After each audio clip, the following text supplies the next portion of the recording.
మనం అందరం కూడా ఒకసారి నెమరు వేసుకుని మళ్ళీ ప్రజాస్వామ్యం పట్ల మన విశ్వాసాన్ని పెంచుకోవడం కోసం ఏర్పాటు చేసిన కార్యక్రమం. భారతదేశం అతిపెద్ద ప్రజాస్వామ్యం, 146 కోట్ల జనాభా.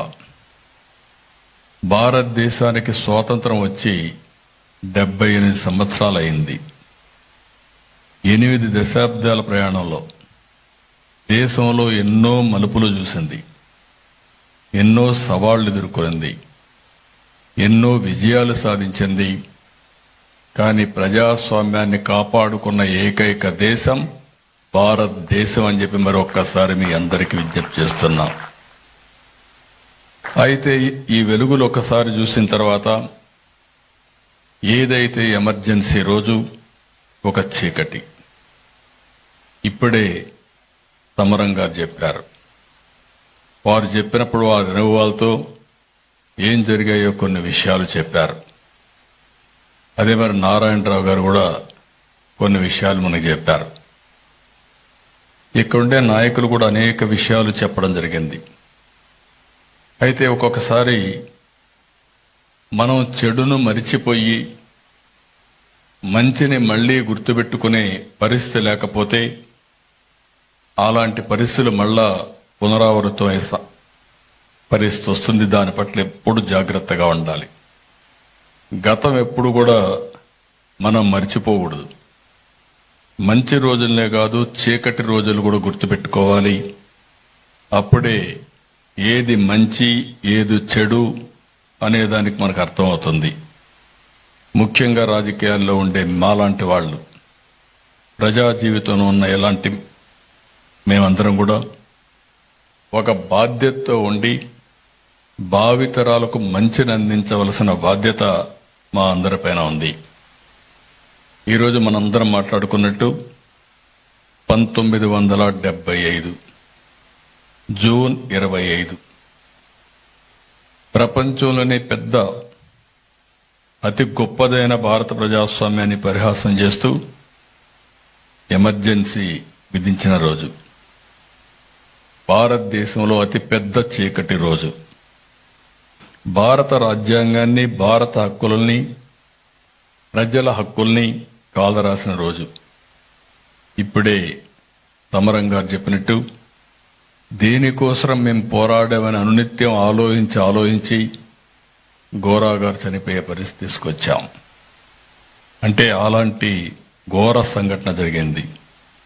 అయితే ఈరోజు ప్రధానమంత్రి నరేంద్ర మోడీ గారు, భారతదేశ ప్రభుత్వం, దేశమంతా కూడా ఈరోజు జరపాలి, మంచి చెడులకి వ్యత్యాసాన్ని ప్రజలకు గుర్తు చేయాలనే ఉద్దేశంతో ఈ కార్యక్రమానికి నాంది పలికారు. అయితే మనం ఒకసారి ఎమర్జెన్సీ చూస్తే 21 నెలలు అత్యవసర పరిస్థితి. ఆ అత్యవసర పరిస్థితిని కూడా ఆ రోజు మనం చూస్తే ఎవరైతే ఇది తప్పు అని చెప్పిన వాళ్ళని జైల్లో పెట్టారు. సామాన్య ప్రజలను కూడా హింసించారు. నియంత్రిత ధోరణితో ముందుకు పోయారు. ఇంకొక పక్కన న్యాయ వ్యవస్థను కూడా కబళించే పరిస్థితికి వచ్చారు. ప్రజల ప్రాథమిక హక్కుల్ని పూర్తిగా కాలరాశారు. ఒకటి కాకుండా ఎన్నో అరాచకాలు చేశారు. అయితే ఒక్కసారి మనం చూస్తే దీనికి కారణమేని చూస్తే ఆ రోజు అలహాబాద్ హైకోర్టు 1975 జూన్ 12 ఒక తీర్పు ఇచ్చింది. ఎన్నిక చెల్లదు అని. ఎన్నిక చెల్లదు అంటే అనేక మార్గాలున్నాయి. ఆ రోజు ఎన్నిక చెల్లదన్నప్పుడు సుప్రీంకోర్టులో తీర్పిస్తూనే అపధర్మ ప్రభుత్వాన్ని కంటిన్యూ చేసుకునే హక్కు కూడా ఇచ్చారు. నమ్మకం ఉంటే ప్రజాస్వామ్యం మీద ప్రజల దగ్గరికి పోయి మళ్లీ ఎక్స్ప్లెయిన్ చేసి ప్రజల మద్దతుతో మళ్లీ ప్రధానమంత్రి అయి ఉండొచ్చు. కానీ ఒక్కొక్కసారి అహంభావం వచ్చినప్పుడు, ఓసారి నాకు ఎదురు లేదని గర్వం వచ్చినప్పుడు చేసే పనులు ఆ రోజు ఎమర్జెన్సీ డిక్లేర్ చేశారు. ఆ ఎమర్జెన్సీ డిక్లేర్ చేసినప్పుడు మీరు చూస్తే మొత్తం పత్రికల పైన సెన్సార్లు పెట్టారు. చాలా పేపర్లు క్లోజ్ చేశారు, జర్నలిస్టులు అరెస్ట్ చేశారు. జయప్రకాష్ నారాయణ్, మొరార్జీ దేశాయ్ గాని, వాజ్పేయి, లాల్ కృష్ణ అద్వానీ, జార్జ్ ఫెర్నాండస్ ఒకరు కాదు, మన రాష్ట్రంలో కూడా అనేక మందిని జైల్లో పెట్టే పరిస్థితికి వచ్చారు. ఇవన్నీ కూడా మీసా కింద పెట్టి బలవంతంగా ఇవన్నీ చేసే పరిస్థితికి వచ్చారు. ఈరోజు మన వాళ్లే ఇప్పుడే గుర్తు చేశారు. ఏ విధంగా ఆ రోజు మీరు చూస్తే కుటుంబ నియంత్రణ కూడా బలవంతంగా. నేను కూడా ఒక సిద్ధాంతపరంగా ఆలోచించాను. జనాభా పెరుగుతా ఉంది, పెరిగిన జనాభాకు అనుగుణంగా వనరులు పెరగవేమో, దీనికి ఫ్యామిలీ ప్లానింగ్ కూడా అవసరం అని చెప్పి కన్విన్స్ చేశాను. ఒక ఉద్యమ స్ఫూర్తితో తీసుకెళ్లాను. కానీ ఆ రోజు నేను చేసిన పనికి 10 సంవత్సరాల్లో జనాభా కంట్రోల్ అయింది. మళ్ళీ ఈరోజు చూస్తే జనాభా తగ్గిపోతా ఉంది. ఈరోజు నేను మళ్ళీ మనసు మార్చుకుని నా నిర్ణయాన్ని విత్డ్రా చేసుకుని ఇప్పుడు పాపులేషన్ మేనేజ్మెంట్ గురించి మాట్లాడుతున్నాను. అది ప్రజాస్వామ్యం. బలవంతంగా ఆపరేషన్లు చేసి, లేకుంటే ఇప్పుడు బలవంతంగా మీరు కుటుంబ ప్రమోషన్ చేయాలని, పాపులేషన్ మేనేజ్మెంట్ చేయాలంటే కరెక్ట్ కాదని చెప్పి కూడా నేను మీకు తెలియజేస్తున్నా. మంచి చెడులు చెప్పడం మా బాధ్యత. దాన్ని ఆచరించే విధంగా ప్రజల ఇష్టాని కోసం వదిలిపెట్టాలి తప్ప బలవంతంగా ఏది చేసినా అది మంచిది కాదని చెప్పి కూడా నేను మీకు తెలియజేసుకుంటున్నాను. ఈరోజు ఇక్కడే మనందరం గుర్తుపెట్టుకోవాలి, రాజ్యాంగాన్ని కాపాడుకోవడం, రాజ్యాంగ స్ఫూర్తితో పనిచేయడం మనందరి బాధ్యత. ఇది కేవలం పాలకులదే కాదు, పౌరులది కూడా. స్వేచ్ఛ, సమానత్వం, న్యాయం అనే రాజ్యాంగ మూలాలను మనం ఎప్పుడూ మరిచిపోకూడదు. దీన్ని ఎప్పటికప్పుడు పరిరక్షించుకోవాల్సిన బాధ్యత మనందరిపైన ఉంది. అందుకే మళ్ళీ ఒకసారి చెప్తున్నాను, కొంతమంది నాయకులు మరిచిపోలేరు. అదే మళ్ళీ ఇందిరాగాంధీ గారిని చూస్తే కరెక్ట్గా 1984 ఆగస్టులో ఎన్టీ రామారావు గారు ముఖ్యమంత్రి అమెరికాకి వెళ్లారు గుండె ఆపరేషన్ చేసుకోవడానికి. గుండె ఆపరేషన్ చేసుకొని అమెరికాని తిరిగి వచ్చారు.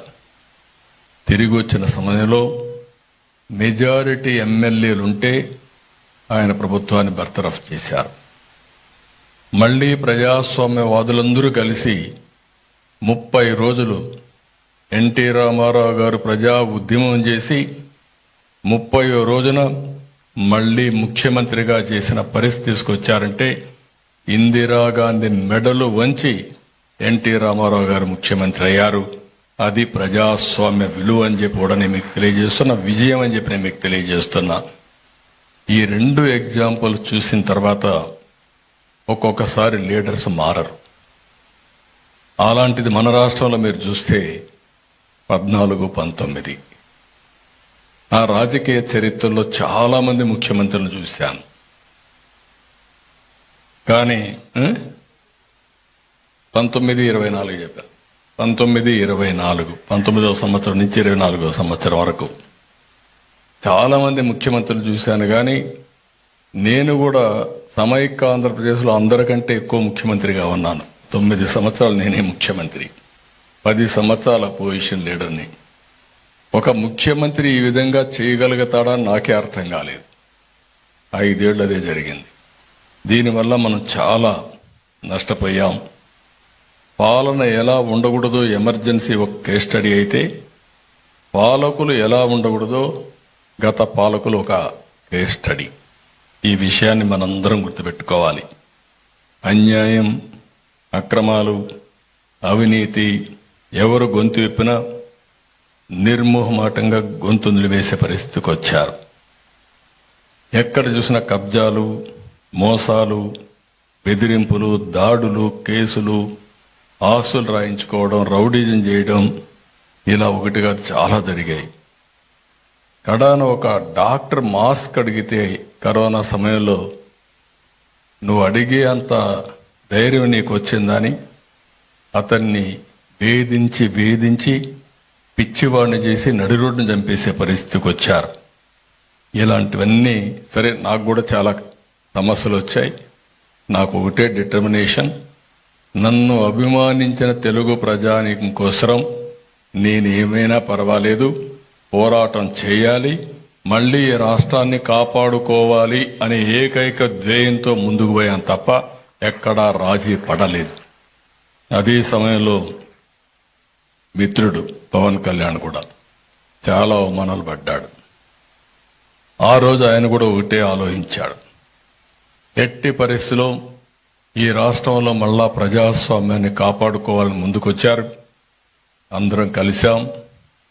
అదే మరిగా నరేంద్ర మోడీ గారి యొక్క నాయకత్వంలో బీజేపీ కూడా ముందుకొచ్చారు. అందరం కలిసి ఒకటే హామీ ఇచ్చాం, విధ్వంసం నుంచి ఈ రాష్ట్రాన్ని పునర్నిర్మాణం చేస్తామని చెప్పి 1 సంవత్సరంలో సుపరిపాలనలో తొలి అడుగు వేశామని చెప్పి మరొక్కసారి మీ అందరికీ విజ్ఞప్తి చేస్తున్నా. అందుకే ఈరోజు ఒక్క విషయం మీరు గుర్తుపెట్టుకోవాల్సిన అవసరం ఉంది. రాజ్యాంగ సభలో రాజ్యాంగాన్ని ఆమోదించిన తర్వాత అంబేద్కర్ ఒక మాట అంటారు. ఇప్పుడే మనం ఆయన నివాళులర్పించి రాజ్యాంగాన్ని ఒకసారి గుర్తు తెచ్చుకున్నాం. ఆయన చెప్పిన మాట చూస్తే, however good a constitution may be, it is sure to turn out bad because those who are called to work it happen to be a bad lot. Similarly, even a poorly written constitution could be effective if implemented by good leaders. The effectiveness of a constitution is not solely determined by its text, but by the character and conduct of those who are responsible for its implementation. ఈ విషయం ప్రజల్లో చైతన్యం రావాలి. మీరు ఒక్కొక్కసారి ఒక పని చేస్తూ ఉంటారు. ఇంట్లో పిల్లని, మన అమ్మాయిని వేరే వాళ్ళకి ఇవ్వాలన్నా, మన ఇంట్లోకి వేరే అమ్మాయిని తెచ్చుకోవాలన్నా, అంటే ఆడబిడ్డలకు పెళ్లి చేయాలన్నా, మగబిడ్డలకు పెళ్లిళ్ళు చేయాలన్నా 5-6 తరాలు చూస్తారు. కానీ రాజకీయ నాయకులు మాత్రం చూడరు. అందుకే అంబేద్కర్ గారు ఒక మాట అన్నారు, నేను మీ చేతికి తుపాకీ ఇవ్వడం లేదు, మీరు యుద్ధం చేయాల్సిన పని లేదు, మీకు ఓటు హక్కు ఇస్తున్నా. ఓటు హక్కు అందరికీ ఒకటే. ఈరోజు 100 కోట్ల రూపాయలు లేకుంటే $100 బిలియన్ ఉండే వ్యక్తికి ఒకే ఓటు, రోజు కూలి చేసుకునే వ్యక్తికి కూడా ఒకే ఓటు. ఓటు అనేది ఒక ఆయుధం. ఓటు ద్వారా ప్రజాస్వామ్యాన్ని కాపాడుకోవడమే కాకుండా ఒక మంచి నాయకుల్ని ఎన్నుకుంటే మన జీవితాల్లో బాగుపడతామని మరొక్కసారి మీ అందరికీ విజ్ఞప్తి చేస్తున్నా. అది ఎమ్మెల్యే కావచ్చు, ఎంపీ కావచ్చు, మంత్రులు కావచ్చు, మేమందరం లేదంటే పార్టీ నాయకులం కావచ్చు, ఎవరైనా సరే ఇది మనం గుర్తుపెట్టుకోగలిగితే తప్పకుండా మంచి జరుగుతుంది. అందుకే ఈరోజు మీటింగ్లో మీరు ఒక్కసారి చూసినప్పుడు నాకు ఏ మాత్రం అనుమానం లేదు, భారతదేశం ఒక గొప్ప దేశం. కొంతమంది నాయకులు చెడు చేసినప్పటికీ చెడు మీద పోరాడి ఎప్పుడూ మంచే జయిస్తుంది. చెడు అనేది తాత్కాలికం, మంచి అనేది శాశ్వతం. ఎవరైతే మంచి కోసం పనిచేస్తారో వాళ్ళు శాశ్వతంగా చరిత్రలో ఉంటారు. ఎవరైతే చెడు పనులు చేస్తారో వాళ్ళు శాశ్వతంగా చరిత్రహీనులుగా మిగిలిపోతారు. అందుకే ఈ ఎమర్జెన్సీని అందరం కూడా ఒకసారి గుర్తుపెట్టుకుని, ఇప్పుడుండే జనరేషన్, యంగ్ జనరేషన్ చాలామంది ఎమర్జెన్సీ తర్వాత పుట్టారు, ఎమర్జెన్సీ అంటే మర్చిపోయారు. కానీ ఇప్పుడు పరిస్థితులు వేరే వేరే చూస్తున్నారు. మీరు కూడా చరిత్ర ఒక్కసారి చదువుకోవడం, నెమరు వేసుకోవడం, మంచికి చెడుకి ఎప్పటికప్పుడు వ్యత్యాసాన్ని చూడాల్సిందిగా మరొక్కసారి కోరుకుంటూ నేను ఒకటే విజ్ఞప్తి చేస్తున్నా, భారతదేశం ఒక గొప్ప దేశం. నరేంద్ర మోడీ గారు దేశ ప్రధానిగా ఉండడం మనందరి అదృష్టం. రైట్ టైం, రైట్ లీడర్ దేశానికి ప్రధానిగా ఉండడం మనందరికీ ఒక అదృష్టం అని చెప్పి తెలియజేసుకుంటూ, వారి నాయకత్వంలో వికసిత్ భారత్, ఇక్కడ ఎన్డీఏ నాయకత్వంలో స్వర్ణ ఆంధ్రప్రదేశ్ సాధించే దిశగా ఈరోజు ప్రయాణం చేస్తున్నాం.